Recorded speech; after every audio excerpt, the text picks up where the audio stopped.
This is the Inclusion Think Tank podcast, brought to you by New Jersey Coalition for Inclusive Education, where we talk about inclusive education, why it works, and how to make it happen. This is part 2 of my conversation with Maureen from IncludeNJ and a parent who is advocating for her child to be included in the classroom. Listen to find out what advice our guest has for districts and other parents who are working toward a more inclusive environment for their students.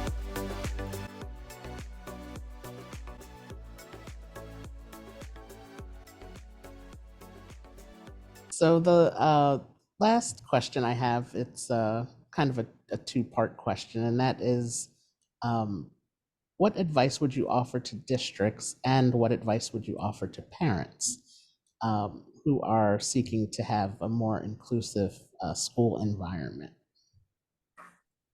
As for the districts, I would, from my experience so far, I would want them to understand as parents of neurodivergent children that we are already worried about so much, right? For their future, for their social behavior, their social standing, their friendships, are they going to have good connections with people?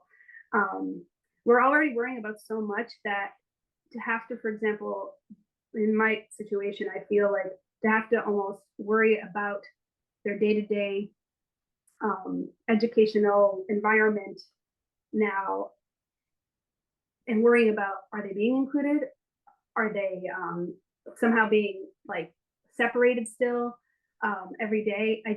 And when I'm speaking to the people who make these decisions, at these IEP meetings, I almost feel sometimes so frustrated that, they can say things so easily about separating my child, or what they need or what they're lacking, or, what sounds to me like complaining about my child because they're a distraction.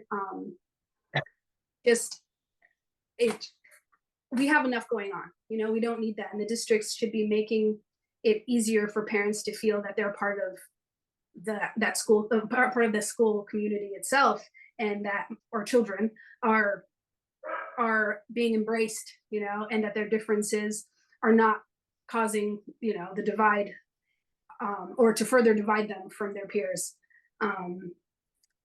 However it may be, finding ways to keep them integrated as much as possible from the earliest stage possible, while still supporting them and their needs, and having their modifications or accommodations in the classroom. It's so important that the districts kind of help the parents kind of almost, oh, don't worry about this, we got you, because that is how I felt in the other state. It was something I never thought about.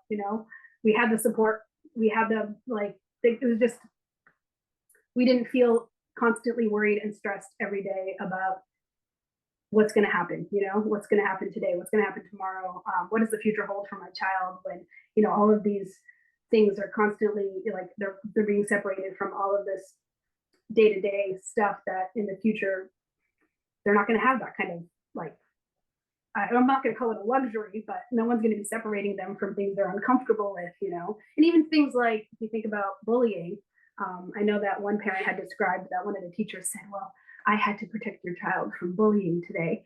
And it was funny because I didn't expect the parent to respond the way they did, but they said, well, my child also needs the tools to be able to navigate that. Whatever the bullying, I think, was some kind of verbal something, like they were saying something to them, and they were younger, so it wasn't anything physical or anything like that, but the parent didn't treat it as, oh, like, grateful that this teacher was like protecting her child. She almost felt like, you're not even, like, my child can't even experience all of this and know what to do in those cases, so you're not actually protecting them. It's you need to create or teach or put them in experiences where they know how to navigate something like that. So you protecting them is, in fact, only further separating them from understanding what's going on around them. So the districts, I just feel like when I refer to the districts, like case managers or the directors, when they make these decisions about keeping these kids separate, like, to keep in mind that think of it as your child. You want your child to have the most robust educational experience in their schools, and how separating them and putting them in a different classroom, what kind of experience is that, so just to kind of keep that in mind. If anyone wants to add to the district part of that. I think one of the things too, and it's frustrating. We here in New Jersey have been, I've been involved with NJCIE, and I've been involved with IncludeNJ, and I was a school administrator for way too many years. We have been talking about inclusion in New Jersey for just so long. And we just can't seem to get the needle to move. Um, it's just really frustrating when you go to other states, you hear from other states, and how they've been able to move inclusion along, and we're all just people. So I just, for the life of me, um, wish that districts would just embrace the idea of inclusion and then figure out how to do it appropriately. And I think that that's part of the problem, is the first step in this is that you just have to embrace it, and you have to say, we're going to do it. But we have to figure out how to do it. And I think that's the hard leap that districts have to take, is to say those words, that we are going to embrace inclusion. Now our challenge is to all sit down as professionals, as parents, as kids, and figure out how to do it. So I just wanted to throw that in, because we have been talking about inclusion in New Jersey, I think, for just way too long, and it's just time to just just do it. I sound like a Nike commercial, but just do it. I cut you off on your last question. No. I was saying, like, if anyone wants to add to the district, because it's an education in itself, trying to figure out, how do these changes occur? How can we, where does it start? I'm still trying to understand that. How do you make that change? Starts, where it starts? It starts with parents like you. That's where it starts. All right. Well, I'll do my part as much as I can. But as for advice for other parents, and if you're seeking like the inclusive environment, inclusive educational setting, I think, as Maureen said, listening to podcasts such as these that have parents talking about their experiences and their fight for inclusion is a great way to start. And just getting educated about your rights as a parent. I feel like, we get these handbooks, or the rights of you, or your rights as a parent, or, little rule books everywhere, handbooks. I feel this way about myself, where I often kind of disregard them, just because, they're there, they exist. But then you don't realize how important they are when you are not getting your say about your own child.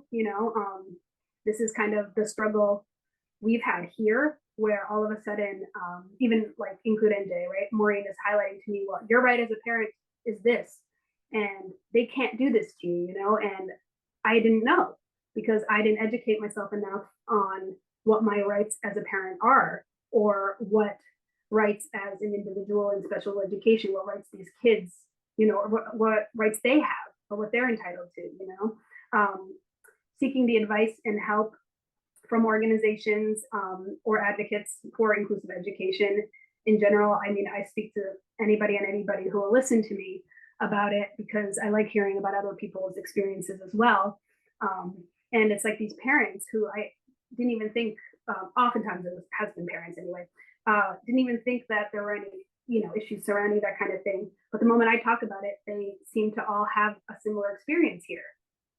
Everyone has seemed to struggle, not everyone, but the people, a lot of times the people I've spoken to have struggled with something, and they're struggling with getting the support they need for their child, or creating a space where their child doesn't feel like they're standing out,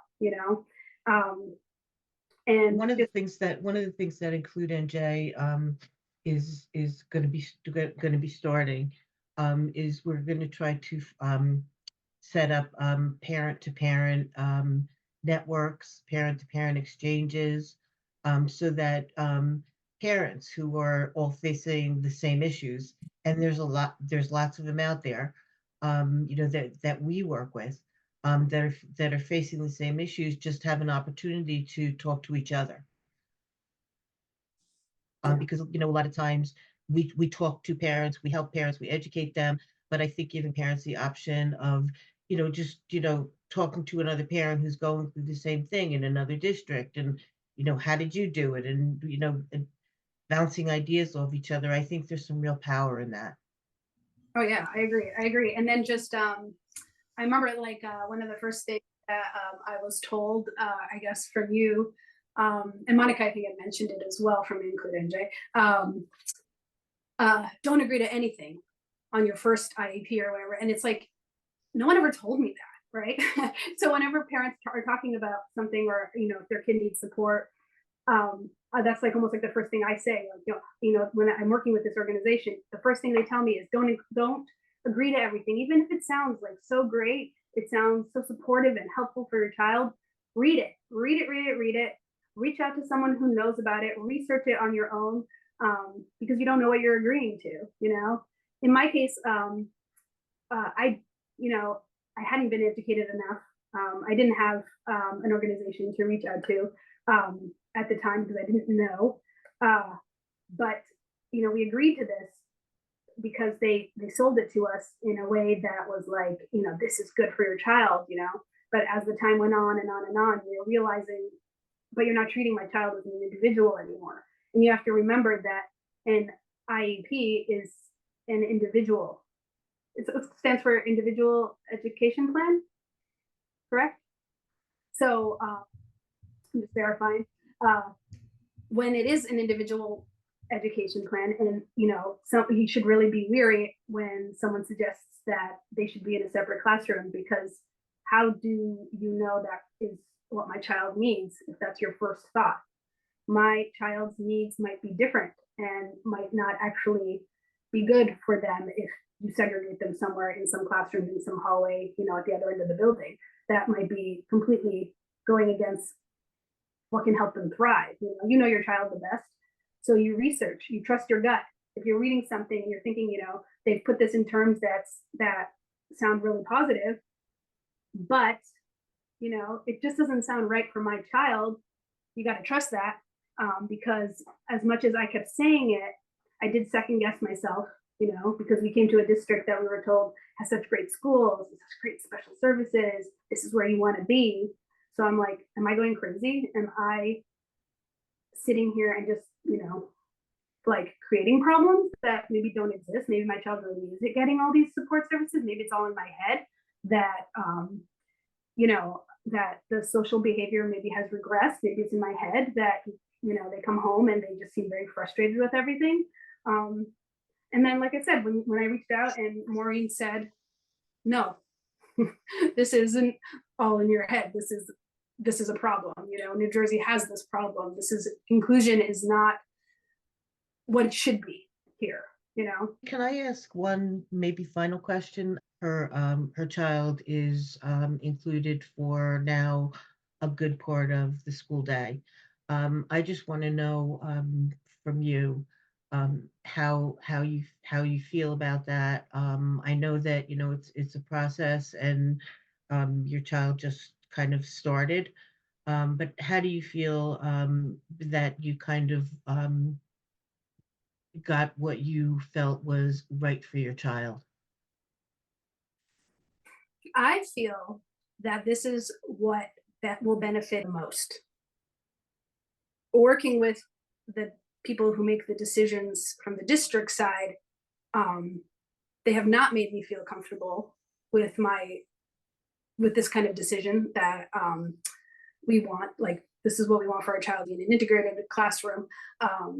So I'm confident that's what they need, right? I'm very confident in that.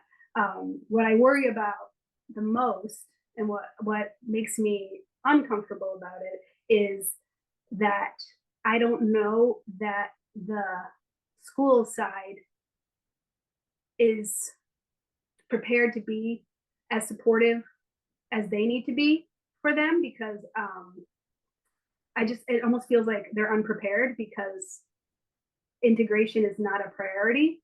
So they don't know what to do with it.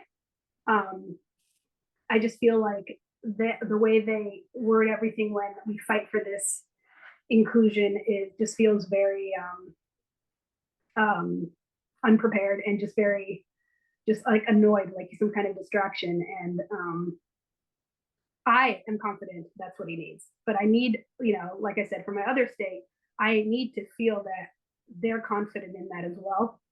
I think that's a really important point, is that there's a trust factor. And I think, what happened in the beginning, the trust totally broke down. And I believe that eventually that the trust will be rebuilt, when and if the school district does what they need to do, her family do what they need to do. I think that eventually that trust will rebuild, like she had in her old state. So I mean, I think one of the takeaways also from one of the takeaways for special ed directors, child study team people, is there is that element of trust. And once that trust is kind of broken, it takes a while for everybody to get back on the same page at the same table. Thank you both so much for this much needed conversation. And Maureen, as you mentioned, um, through sharing, experiences like this, I think there is, power in that. And, hearing what other people went through and connecting everyone together to, to share their experiences, I think that is going to be very helpful and very beneficial to many families, who are working with you all there at IncludeNJ. So thank you both for this conversation. And, I think this will be very helpful to many families who are, working toward an inclusive education setting in their school districts for their children. So thank you both, and I hope you have a great day. Thank you, Arthur, for having us. Yes. Appreciate it. You're welcome. We thank you for listening to this episode of the Inclusion Think Tank podcast. This podcast is brought to you by New Jersey Coalition for Inclusive Education, NJCIE. Be sure to subscribe on YouTube, Spotify, or Apple Podcasts, and don't forget to follow us on social media at NJCIE. Until next time.